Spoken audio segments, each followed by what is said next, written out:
welcome in for another edition of the Southern Ontario Dirt Show. It's Jonathan Howe with Travis Cunningham, coming off a fourth place finish at Merrittville on Monday. Travis, how's it going? Good, Johnny. Yeah, opening night for our team. We had a pretty good run, top five. That's more than I was hoping for. I was hoping just for a top 10 and no problems. So we got a little more than we bargained for, and car was a little good. And if I didn't make a couple of mistakes, could have maybe had third, but it was probably fourth place car. And started fourth, finished fourth. Got paid a little bit. Perfect. Yeah, no complaints there. I mean, obviously I was on the call, so it was a pretty smooth race from my vantage point. How did it feel in the seat? Well, I fell back to seventh at one point. Mitch Brown got me because I missed the bottom the one bit, and then on the restart he got racing with someone in front of me. I forget who it was, and they got a little bit too intimate into the racing, and he missed the bottom back, and then I got both of them guys, and then was them back and forth, and I just kind of held on and watched the awesome race in front of me between Ryan Turner and his bro. Tried to pass Jimmy the Hup, who was in third, couldn't quite get him. I had one little shot at him after a restart, but then he pulled away on that late restart. And yeah, Corey and Ryan were the show up front. Yeah, they put on a good show. Ryan's going to be joining us a little later in the episode. It'll be good to catch up with him elsewhere at Merrittville Speedway besides the Southern Ontario Sprint Show, which was a pretty good. I thought it was a pretty good race you guys put on. But the Sportsman also was a lot of fun, and we had a first time winner. For some, it might be a surprise, but I feel like once we catch up with Sportsman winner Nelson Mason, I don't think it's going to be surprising for any of us to see the guy's got some race craft, some great race skill, even though he's new to the dirt world. Definitely. I'm not gonna lie. I was asking all Monday night when he was leading, or even I think a couple Saturdays before, because I didn't know who the new 35. Who's this 35 guy? No one could give me an answer till Monday. One of my crew guys told me about his background, which I won't spoil. And but yeah, definitely not fully a surprise once I learned that. And yeah, that it was just a track where you can hit your marks and started hammer, didn't make a mistake, smooth as glass. And that's what you needed to do on a night like Monday night, the way the track was. Well, yeah, especially Nelson Mason started on pole in the Right Choice Auto and Leisure Sportsman at Maryville and on Monday, and he controlled the race. Got to give a call to Jay Mallory. He put on a pretty valiant effort. At one point, I thought he might be able to slide by Mason, but he just held on to that bottom line and made himself as wide as possible down there. Other good call to Daryl Fairway having another good night after picking up a feature win last week and climbed from 11th on the grid to third. So definitely a lot of speed in that 53 car.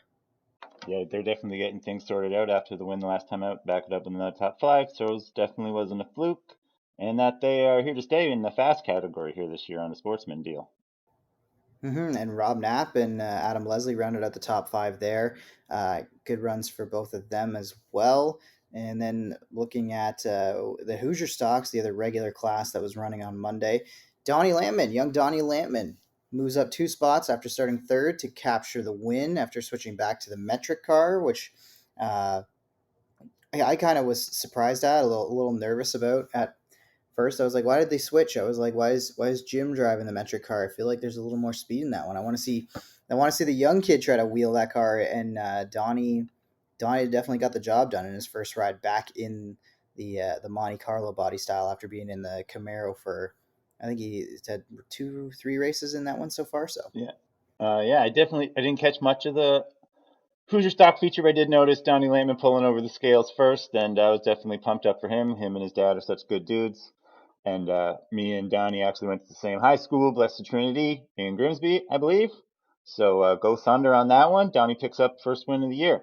and looking at the rest of the top five in the Hoosier stocks from Maryville, Chris Hale put on a hard charge. I don't know. There's not really much of a hard charger award right now these days, but I kind of feel like Chris Hale, he deserves a shout out. Gained 13 spots after starting 15th. Uh, and then Dave Bailey also gained 8 spots after starting 11th, brought it home third. So uh, two really impressive runs from those guys. A lot of speed. You almost wonder what would have happened if they got maybe one or two more cautions or one or two, maybe 5 more laps. They might have needed to catch Donnie because Donnie was out front. Once he got going, he was gone. So Yep, usual suspects in the second. That was a good run for Hale. I don't think he's been in top five this year at Merrittville. Maybe he has, but that was definitely his first standout run where I really noticed him up front. And then he's always really good at Ashweek, and he's good everywhere he goes. Same as Bailey as well, but I think he's won most of them this year, so third for him. I'm sure he wasn't happy with that. The 49, he only really likes wins, or I know he can handle a loss if it's like a really good race, but a lot of like third ain't good enough for him. I can know that. And yeah, it's good. Another awesome race in the Thunderstocks, Hoosier Stocks. Yeah, that was a great, yeah, great night. Hoosier stock, street stock, thunder stock, whatever you want to call them, right? Yep. I feel like every track has maybe a different name for them. The UMP Modifieds also made an appearance on Monday night at Merrittville. Congratulations to Joel Dick.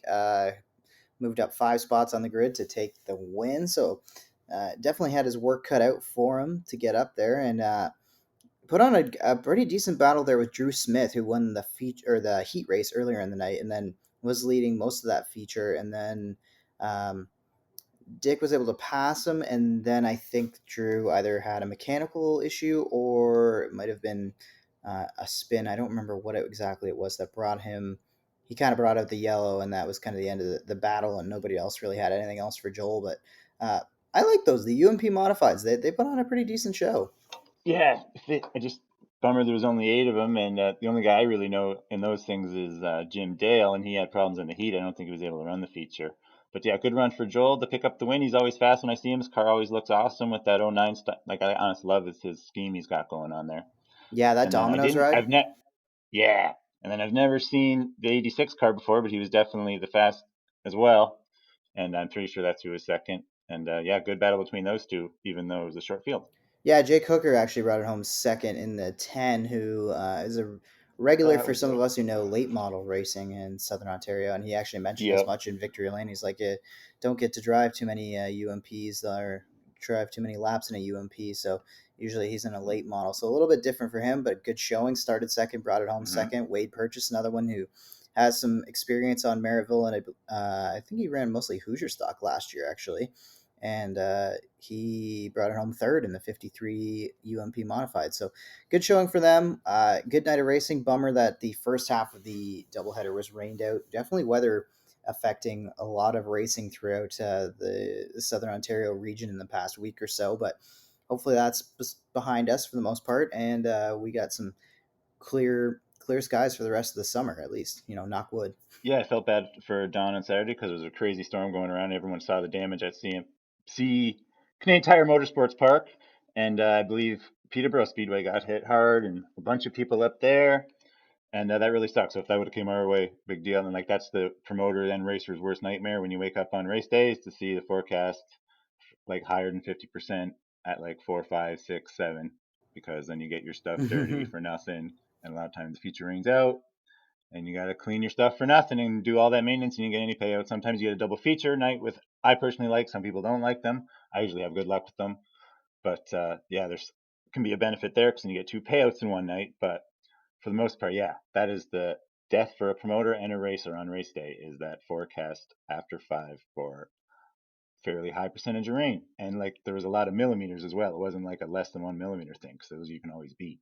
Like if you ever see it's going to rain and it's like less than 1 millimeter, like we're racing, don't even think about it. But when it's like 5, 10 plus, then it's like no. And like Canandaigua called too, canceled it too, same reason. So it's just what you got to do. Stuff's too expensive these days. Yep. Yeah, exactly right. So, it was a bummer, but I'm glad it went through. The big boys, the in the oval world, the pavement world, the NASCAR All Star Race went down, and I wanted to ask you one specific question about that whole event and what could maybe what could NASCAR learn from the dirt world? Everybody always talks about the format, the format, the format. What's the best way to run one of these All Star races? And if you were going to pick anything you've either experienced as a driver or as a fan, whatever, from the dirt world, how would you run a NASCAR All Star race based on a dirt world rule? Good question on the dirt world ruling, but like yeah, for NASCAR, the best thing to do would drop that phantom caution because that just caused them a whirlwind of headaches. Like, That was yeah, something. that was the only thing I really remember about it. But like format, as far as you're saying, that's a good question. You definitely want maybe like it back in the day. It was always a stage thing too. Like it was a longer thing, like when Earnhardt would win it, and that wicked finish in '92 between Kyle Petty and Davey Allison wrecking across the line. That's intense. But like that was always a 10 Mm-hmm. lap shootout at the end. And I always think that's kind of the best way if you're going to run that and give incentives to win the other two stages too. And then I don't know if you invert or not, but like that final 10 lap, just let the guys go at it. And yeah, that's what I do. All right, I like that. I feel like maybe just because it's fresh in my memory, but I feel like we need to steal the pole dash challenge, and I would love to see That's a what I head to would do to head. get the, instead of the pit stops for qualifying, do a pole dash to line it Yeah, up. yeah, or like you could have the pit stops as maybe like that determines the whole field, and then the top eight end up in a pole dash or whatever. But I love that format. I think that's a lot of fun, and I think there's a lot of creativity in the dirt world that I think some of these bigger stock car organizations need to lean on and draw from for especially like an all star event where it's not a regular event. All right, awesome. So we're gonna be joined by Nelson Mason and Ryan Turner in the show. So let's get to those guys, and let's start with Nelson Mason.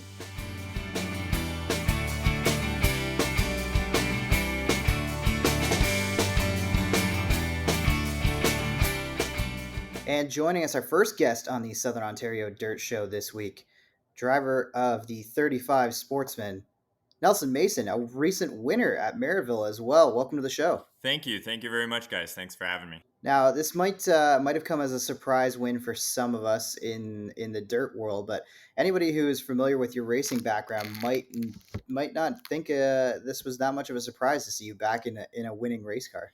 Yeah, I think. I mean, even to us, I think it was still a little bit of a surprise. There's as I said at the track there's still a lot left to learn and a lot that I'm trying to learn. But we were fortunate on Monday night for sure, and we have to be realistic about that. But there is lots to come. There's no doubt. Yeah, Nelson, like Monday night, you're leading, you're doing a great job. And I was honestly asking people around, like, who's this 35 guy? Who's this 35 guy? And nobody could tell me. And my one crew guy, Tony, Verdi, yeah, he tells me like, about your background. He said you were driving F2. So then we Googled you and you've actually had some F3 wins in your career and run a lot of road racing before. So that's where it's definitely not maybe a surprise. And just tell us about your background and where you've came from. Yeah, it's I mean, so I started in karts like I guess most drivers. But I started quite young and my family was always involved in motorsport. So my grandfather built the cars for Jack Tripp and Huey Tripp at Merrittville. And Hmm. then kind of progressing from there, my dad raced some amateur stuff and my brother and I went pro in Europe and everything else, which was good. And so I started through karts and moved to Europe when I was quite young. I think I was about 16 or 17 um, when my career took me over there, and yeah, and just did whatever I could. We were always fairly low budget. We didn't have a lot of money, and unfortunately, Hmm. my father didn't own an airline company or anything. So uh, I feel you there, bro. we did have to yeah, we did have to kind of get fortunate and I got my engineering degree over there, which allowed me to get into some development roles with some race teams, and that's actually how I got the Formula 3 ride. And we nearly won the European Championship. We finished third in the championship, and uh, No way. we actually had a one and our engine failed in the last race, which lost us the championship. But then Oh, then I was fortunate. I got a ride in GP3, which so I was with Sahara Force India Formula One team at the time, and in semi contracted to Mercedes, if you will. And then I injured myself at the end of the year, and I was out for 2 years, and I went back into World Series Formula Two, and then we were extremely competitive there, and we just ran out of money, and that was kind of the end of it. It was looking like we were talking to Mercedes about Formula One and what would happen next, and then it all just kind of fizzled out. So that's okay. That's the way it goes. But I kind of decided to change lanes and change direction here. Yeah. It definitely a sharp turn to end up back in dirt stock cars and kind of come home to this. So how did that come about? How did you find yourself behind the wheel of a Sportsman? Well, my brother, like it wasn't, I guess, completely foreign in the sense that my brother raced Indy Lights and was very close to an IndyCar ride with Penske. And same thing, we just couldn't get the funds together. But he finished third in the Indy Lights Championship, and and then so I was looking at Indy Lights and IndyCar as like the progression since Europe kind of was no longer an option. Um, and so I was open to ovals and things like that. And then as you know, you have these contracts that are paying well and things like that, and then now you're getting contracts where it's a less competitive ride and you're not being paid so much, and if you do well in it, then they're just going to sell your seat to the highest bidder anyway. So Exactly. you're only worth, what you want to do is do well but not do too well, Mm-hmm. Yeah. and so those didn't interest me, and it was one of those I things can where feel I had, that. yeah, and I had always felt like it wasn't about just being a professional racing driver. I wanted to be the best in whatever I was in. So I wanted to make it to Formula 1, and if I wasn't making it to Formula 1, the rest of it just getting paid to drive whatever wasn't the driving force behind me. And so I'm working at Audi, and I was kind of, let's say, making a strategic plan as to what I was going to do next in my career. And Taylor Vanderzanden works at Audi as well. And so I was like, yeah, I'll come out to your races. And, I know Gary Lindbergh kind of pretty well in the sense that when he was starting in Sportsman, we were trying to give some driving tips and stuff from what we had learned. Lindbergh doesn't need any driving tips, clearly. Mm-hmm. But yeah, and then so I was kind of doing the same thing with Taylor, and I saw the operation and I saw everything that he had going, and I was like, one thing for me is I've always wanted to create a program where I could fund young talent coming through. So kind of the only way I made it in my career was people taking chances on me, Mm-hmm. and I want to do that and kind of change the way that motorsport is, like change the philosophy that it is, and make it less bank account biased and much more talent biased. And Yep. so seeing Taylor's operation and seeing how accessible it was and how great it was for local sponsors and local partners, which was mind blowing to me compared to how bad it is for sponsors in Europe. Mm-hmm. I was like, yeah, we can make this work, and then we can, run probably a 2-car Sportsman operation, and then we can grow that. If we both move into modified, then the plan will still be to run a 2-car Sportsman operation for 2 young kids that we bring through, right, and find the partnerships for them. So that's the goal, and that's really what it's about. It's not just about me driving. It's about, I saw how talented Taylor was, and that inspired me because he's an absolute great dude, but he's very modest with, I think, his abilities, and he's someone who I think is very talented, and I would like to grow his career as well. So it just became a multifaceted thing, and to it's been a long time since I've had a plan where I know I'm actually going to be racing at the next race versus Yep. not sure if I should bring the helmet or not. So this is a completely you know new part of my career, and I just can't express how super stoked I am. No doubt. That's awesome to hear that you're thinking about like going modified. That I was going to ask you that, but you've already said it. So if you could get 2 modifieds and 2 sportsmen going, like everywhere is hurting for car count. So that would be so awesome just for the local scene. If that can be awesome, it's a wicked plan you got going there to keep the local talent going. And you definitely had the line down Monday night. Was that like talk about some of the tracks you raced in Europe? Like I'm sure you raced some of the bigger name ones like Silverstone and stuff. And then talk about like maybe because the track was so slick and you had to really hit your marks on Monday and it was like a smooth style that it kind of maybe fit into your driving style a little bit. Yeah, Travis, you're bang on. I mean, that's the thing is for me, everybody loves the tacky track, and for me, the tacky track is the Hmm. opposite of what I need. I need Yeah, it's the hardest it. to Yeah, learn. I need it to be. I need it to be like no sliding and like driving it around like it's I'm taking grandma to the hospital kind of thing. So yeah, it was unique, and I knew that that was going to play into my hands. And, by the time we were starting on pole in the feature, like 90% of the work was done. And really, I just had to, like you say, I just had to hit my marks and be smart about it. Obviously, be quick. I think we were fifth quickest on lap time, but obviously be quick, but sensible about it, where I wasn't driving it in too deep and things like that.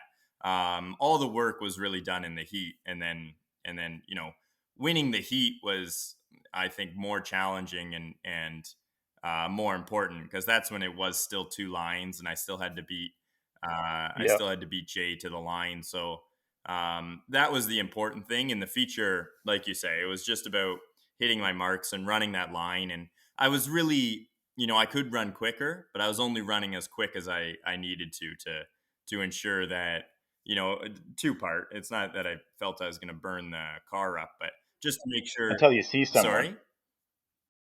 Until you see someone to your outside, like you probably didn't feel too much pressure. So until you had severe pressure, like just do what you were Yeah, doing. exactly. Like I saw Bleach really pushing pretty hard, and I knew that if I could, outpace him and still keep quite a bit, quite a bit under wraps, and I felt pretty good. And I just didn't want to burn up the line too much in case there was a late caution or something like that.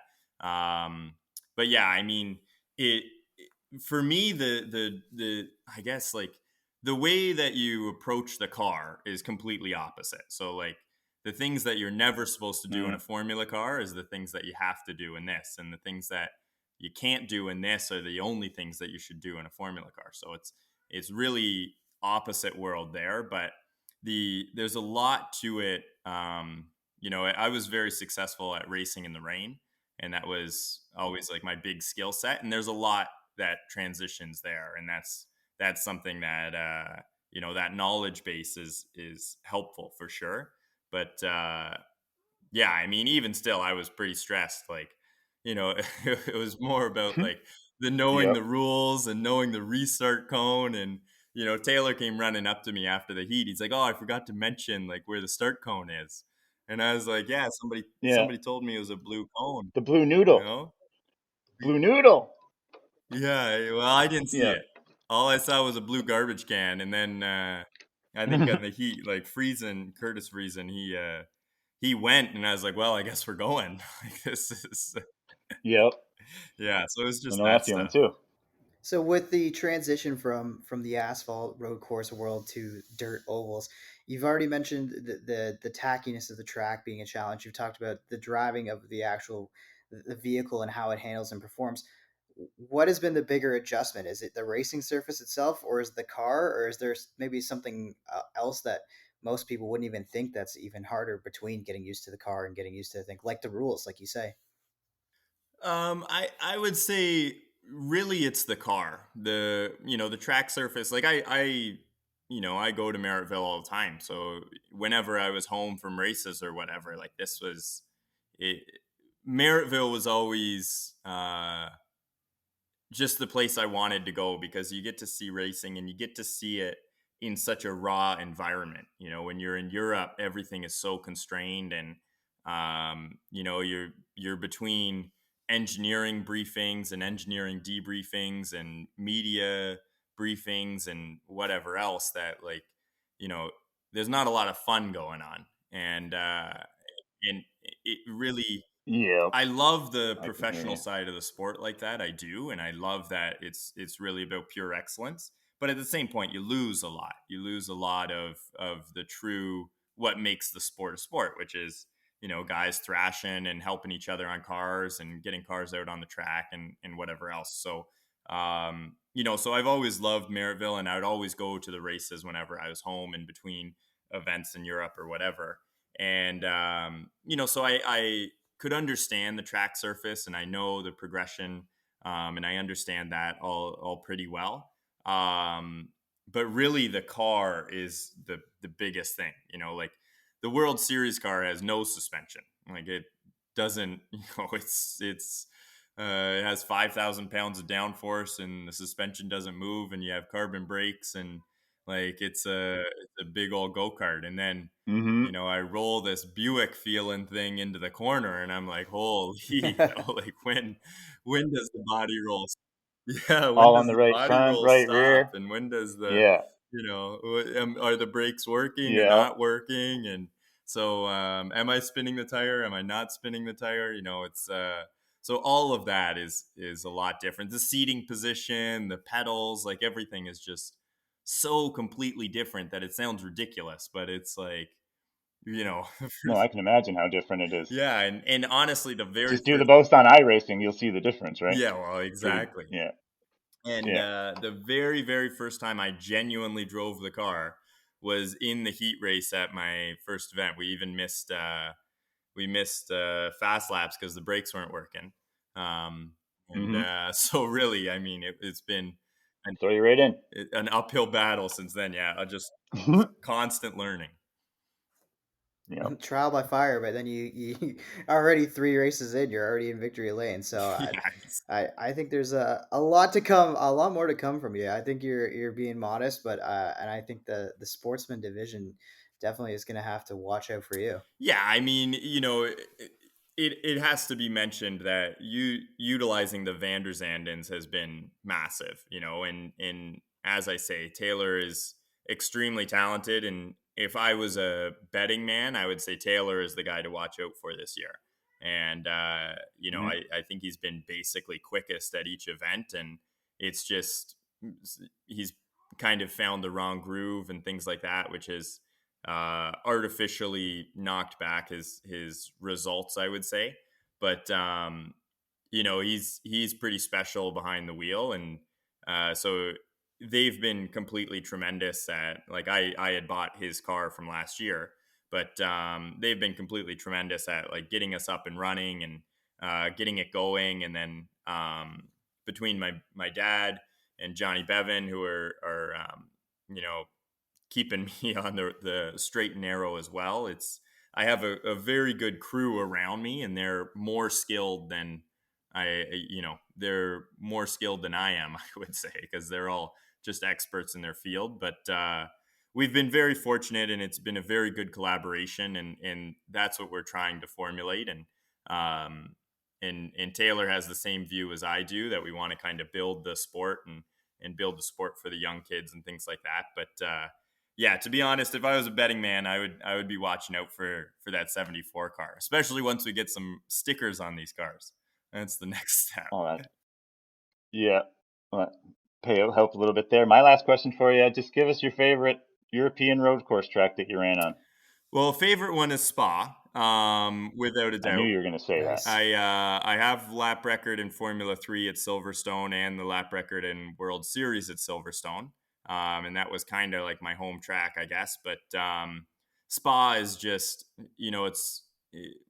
it's unbelievable. It's very old fashioned. It's very high risk, and those are the tracks that tended to be my strong suit. The Mossport style tracks, that they're not updated. They're not big parking lots.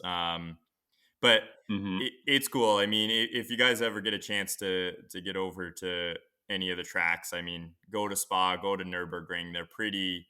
It's pretty amazing. Like when you get in there, the hair stands on the back of your neck. Like it's I can imagine. yeah, it's pretty impressive. All Awesome. right, Nelson, one more before you go. So you mentioned the plans for maybe some modifieds. You mentioned plans to grow the sportsman program. Uh, you mentioned also the blank race cars. Is there any way, if there's anybody listening that wants to get involved helping you and Vanderzanden out, what's the best way to get a hold of you guys? Where is the best place to follow you guys and support the program? Yeah, so we're just starting up the Instagram page, which is at Mace Race Motorsport. And then both Taylor and I are on Instagram, and easy enough to find. I'm Nelson Mason 35. And yeah, I mean, that's really the idea. Is we have some partners coming in that are going to help out, and they're really driven at the same thing, kind of bringing through the young talent. I'm going to be working with Merrittville this year to kind of watch the Carters that are ready to move up and see who kind of fits the bill, not just necessarily the winner of the championship, but those who are sportsmanlike and have kind of the right mentality and maybe not have the big budget and things to move forward, but maybe have the talent to. So that's really the focus. And we have some partners that are coming on board, but there's always room for more. And with the way that we're doing our partnerships, we're very driven and something that I've learned from Europe is just really being driven at the return on investment, be it community investment or be it financial investment or what have you. But we're not just looking to stick a sticker on the car and say thanks for the money and see you next year. We're really driven at making it work for everybody because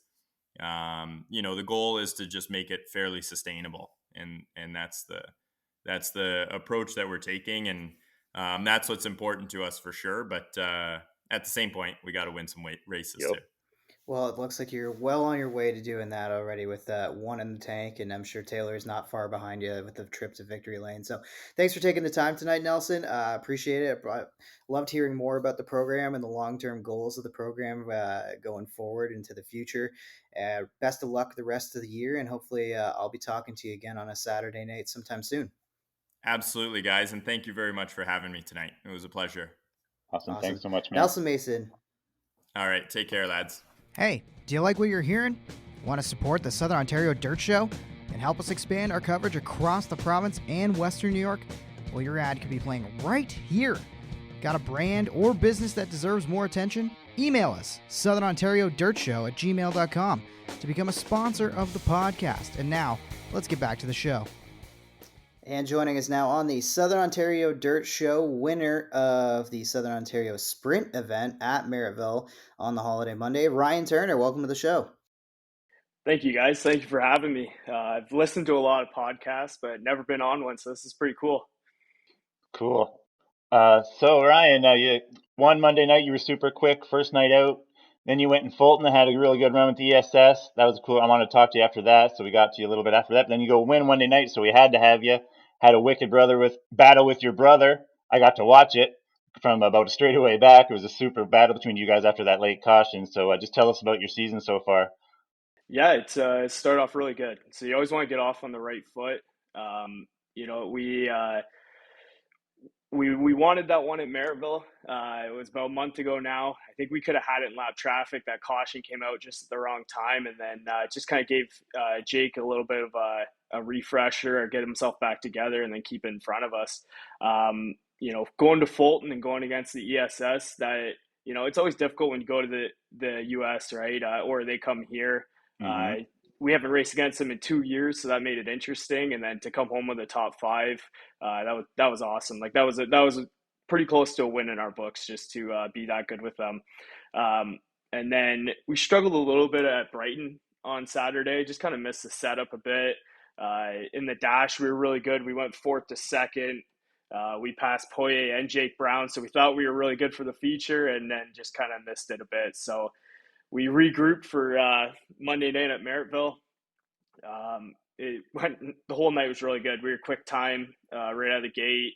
Went fifth to second in the heat race, and then put together a good feature there. I tried to give it away there, playing a little bit of defense against my brother on the bottom, and once I saw him get by me there with about 2 to go, I went back on the offense and got back by him. I was going to ask you about that. You definitely were a bottom feeder on Saturday night.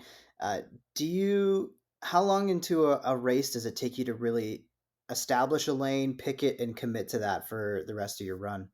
You know what? Sometimes you got to live with what got you there, but you have to always judge the track and see what's going on. So it's hard to move away from the bottom when I ran it all the way and got to first, and I hadn't saw anyone in about 20 laps, and it's hard to go away from that. The only difference I did was I was kind of floating it a little bit coming out of two when I was all by myself before that, and my brother ran the bottom all year. So I known that. I've watched his races. I figured he was coming on the bottom, but as you know, we don't have a rear view mirror, and I wasn't going to let him underneath me, and I was pinching it coming out of two, and I had to stop that on about 2 to go and start letting it float again. Awesome. So you guys come from a wicked family. The Blue Streak, Don Turner, legend in this area, and then your dad, Jamie, big time runner, even Uncle Joe Plazik, big guy, and then your brother and you guys winning. So just talk about your huge family and everything, like what it is like to be a part of that. Yeah, you know what? Definitely, it was in our blood, right? Going and watch Yep. my grandpa, my dad, my uncle. It's pretty cool to win at a track that my grandpa's in the Wall of Fame there, so that's pretty awesome. Um, I can remember my brother and I racing around my dad's car back in the day when I think we were 3 and 6 at the time, and running into the crash guards on the modified on our trikes, things like that. So no, it's been Mm-hmm. good. It's been good. And then obviously my uncle Joe had a lot of success there, as we all know, Canadian Joe. And then even I've married into a racing family as well, the Rabbies, and Chris actually won on the weekend as well. So we had 2 wins on that side of the Yeah. family as well. So there's a lot of racing around me, that's for sure. Yeah, a lot of history, Yep. a lot of family battles, I'm sure. Do you have a moment either battling with your dad or maybe with Corey where things, I don't want to say got over the line, but maybe there were moments where it made dinner the next weekend a little awkward. Oh, I knew that question was coming for sure. Um, you know what? Lately, it seems like we haven't been around each other too much until this weekend, and if we are going to be around each other, it better be first and second, or at least in the top five, right? So that's always good. It means we're both running good. No, I think he picks it up a notch when he sees me, but it's starting to go both ways. So it's just pushing each other to go faster. I was gonna ask you just, do you got any cool Blue Streak stories? I'm not almost like not old enough for that generation. Are you even like? Can you remember a lot of cool stories about John or anything? Give us something like that. Uh, my grandpa, he so as you know, he always did it himself. He always Yep. he that's why there's no sponsors on the car. He paid his way. He'd make trailer hitches in the winter so that he could pay to go racing. Basically he'd figure out a way, right? And Mm-hmm. I can remember him rolling things across the shop floor to see if they're straight or not. And he just bend them back straight and put them back on the car. We don't do that anymore today, so it's definitely a different time, But a we know different how if we world. have to. Exactly. Yeah. No, I personally, I was pretty young at that time when he was racing. Mm-hmm. So, but I do remember a story of my grandpa flipping my dad and my grandma. Whoa. Uh, yeah, and my grandma sent him over to fix my dad's car in the morning. So, I can imagine. that's a pretty good story right there.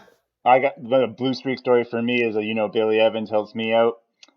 Big time guy in the local racing scene around here, but like his start in racing was watching the Blue Streak roll down Highway 20 when he was a kid. He would literally run to the ditch and just couldn't wait to see that Blue Streak go by, and then he would give him goosebumps on his arms and stuff. So like Don Turner started basically, yeah. Billy's deal love on racing too. No, there's a lot of people that still come up to us and tell us stories like that. So it's always great to hear and, Mm-hmm. and keep that tradition going. Yep. So I wanted to ask too, but you've got kind of the I don't want to say the outlier number in the family, but right now your dad's running 11, Corey's running 13. Those are kind of the similar area, at least of the number alphabet, if you will. But then tell us why 91. Where did 91 come from, and why is it so much different than their other two? It's actually my birthday, but that's not why I picked it. The true reason I picked it was I was putting numbers together. So my grandfather was 39, my dad was 11, and my uncle was 1. So we had all the numbers 9 and 1 in there. So I started putting them together, and that's what I came up with. So I've been pretty fortunate too, because as you know, numbers change throughout the years. And even it was actually a funny conversation with my car owner Jay. I had to kind of fight with it to keep it, and he let me keep 91. So I've ran 91 my whole career. Yeah, just talk. So like it started in your street stock. So you even battled with your brother back then. Talk about like starting in that street stock back in the day. You guys would run not afraid at street stock all 3 nights. Friday, Saturday, Sunday. Talk about the grind back then and how that led you to this deal with sprint cars. Yeah, and to be honest, I really didn't get the itch for racing until my brother actually brought a car home. So, and he brought a car home, That'll do it. and we started going to the track, and I was like, oh, I can do this. And then next thing you know, he got a ride with Mikey Grant, and then I bought his old car off him. And next thing you know, we were full blast. The first season we did Schwiegen, a little bit of Merrittville, like one race at Humberstone. And then the year after that, we did all 3 nights. And I think we were about the only Thunderstocks to do that. And I think there was one night in August we were coming home, and it was Sunday night, and we were absolutely drained. It was definitely a lot on everybody, family, crew, and all that. But the one thing my dad always told us, and even he said my grandfather would tell us too, is you got to learn how to race the bull rings. And Schwiegen, you have a lot of room, you got a lot of space, you can kind of stay away from people and drive underneath them. Merrittville and Humberstone, sometimes you got to make it work, right? You got to put it in there and get Yep. that spot. Close quarters. So it definitely taught us a lot. And then even when I stepped up into the Sportsman, a lot of times I was kind of working on my own stuff. I had help from the team in that, but I started to learn how to set my own car up. Let's put it this way, though. I didn't know what I was doing that much, but Randy Williamson helped me out a bit there. And, I think we did all right. We had some good finishes. And same thing, there's a tough group in the Sportsman class. And I think even I laugh because a lot of the same guys are still there. So it's very, very tough deal. But I feel like I learned a lot for that year I did Sportsman as well. Yep. Well, I wanted to ask both of you because we got two sprint car drivers on the show right now. From my vantage point up in the booth, it just seems like a sprint car is just so much faster, especially at a place like Maryville. But then when you look at the stopwatch, you guys are only about a second, maybe second and a half faster than the Sportsmen were running on Monday night. So what does it feel like when you're in the seat of a sprint car? Does it feel that drastically more fast compared to anything else that you guys have driven? I'll let Travis start. Yeah, it's just all like the way the track's like prepared, right? So at the end of this feature, it was super slick for everyone. We were fighting for a bite, but like when Ashweeken's packed and you can wide open there and you don't need any lifting or any brakes and you just send it, like that is not for the weak at heart to just basically, you have to drive straight at turn 3 and pray to God it turns there. Like you just look at the corner and then you basically stop turning because like the sprint cars have so much stagger. They want to pull you to the infield. So you got to steer it to the right to go down the straightaway. So basically you go to the corner, get there, stop steering to the right, just put it straight and hope it sucks you around there. Like that feeling, that takes a while to get used to. So that when it does slow down, obviously we're going to be closer in lap times. Like we all get real close, like the Sportsmen get close to modified, but that's a whole different deal too. That provides great racing. But like the real speed comes when the track is juiced up, hot laps. That's usually the funnest time of the night for the driver. I'm sure Ryan can attest to that as well. Oh yeah. Yeah, full throttle. Like even Merrittville in a sprint, we're pretty much full throttle all the way around. Yep, just a little When you got crest in grip, 3 and but 4 maybe.